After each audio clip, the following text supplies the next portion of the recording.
Hello, our names are Ashley and Abigail, and our project is Beyond the Binary, Exploring Biphobia and the Limits of the Sexual Binary. In many instances, bisexual women are painted in a negative light when compared to straight or homosexual individuals. There are common misconceptions surrounding bisexuality that are often rooted in heteronormative and homonormative beliefs. In our presentation, we aim to introduce biphobia and provide evidence supporting its claim as an issue stemming from the sexual binary. The sexual binary as a social construct stigmatizes bisexuals and other queer communities who do not fit inside of the monogamous good gay category. Furthermore, the constraints of women's sexuality make bisexual women in particular a target for biphobia. Bisexual people are often told that they are going through a phase and that eventually they will settle to be either gay/lesbian or straight. This has to do with some of the biased science surrounding homosexuality and what that means in terms of their quote-unquote otherness compared to heterosexuals. Specifically, scientists have focused on what they believe to be differences in the hormones and genetics of homosexuals that make their behaviors non-heteronormative. Some scientists have concluded that lesbians and gay men have a gay gene that makes their brains the opposite of their sex assigned at birth.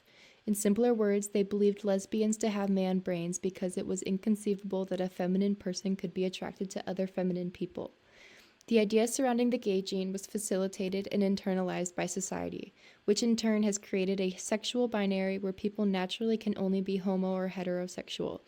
This ideology leaves no room for bisexual people and invalidates their sexual identities further when people do not accept their sexuality as a viable possibility. Bisexuality is often associated with either hypersexuality or, for bisexual women, an act done solely for the male gaze.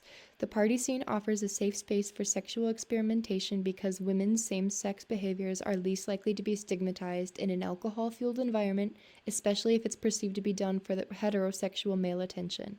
Since there are a lot of women who may partake in same-sex interactions but do not identify as lesbian, bisexual women are not seen to be quote-unquote real queers. They are believed only to be appeasing men's fantasies. This is because of the sexual binary, which says that an individual must be either gay or straight. The hypersexual stereotype comes into play when people assume that a bisexual person will have multiple sexual partners based on their attraction to both genders.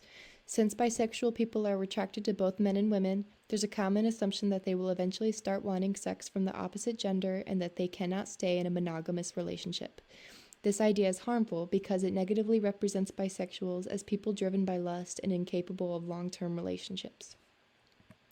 Finally, the sexual double standard puts a target on bisexual women and makes it harder for them to experiment outside of heteronormative practices.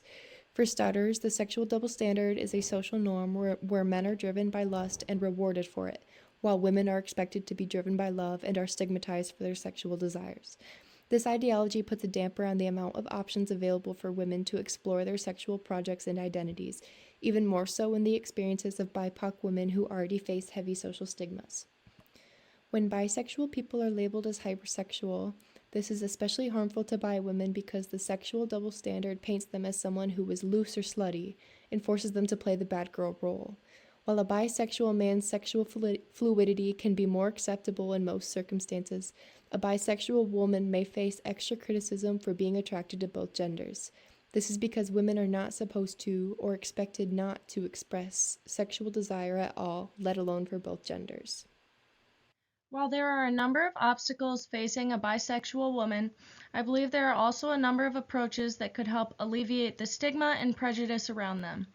While I will provide a more detailed explanation, I believe that most of the issues can be solved through education regarding sexual projects and sexual citizenship, as well as sex positivity and sexual socialization. As discussed by Harwood, wounded truths are often told with the intent of connecting with people who have had similar experiences. This is very common among topics of sexuality.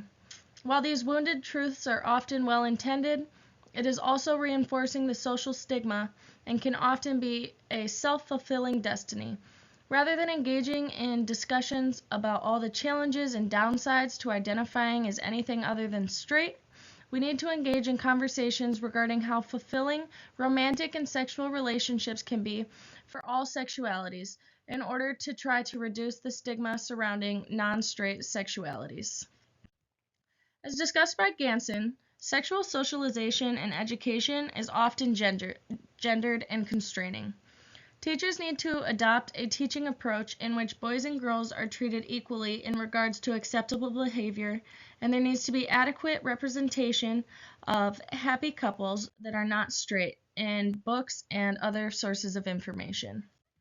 As highlighted by Garcia, sex education needs to be adapted to one that discusses desires and pleasure rather than trying to scare kids into abstinence with the fear of STDs or pregnancy. It also needs to discuss different types of sexuality so kids can have a better understanding of themselves and the people around them.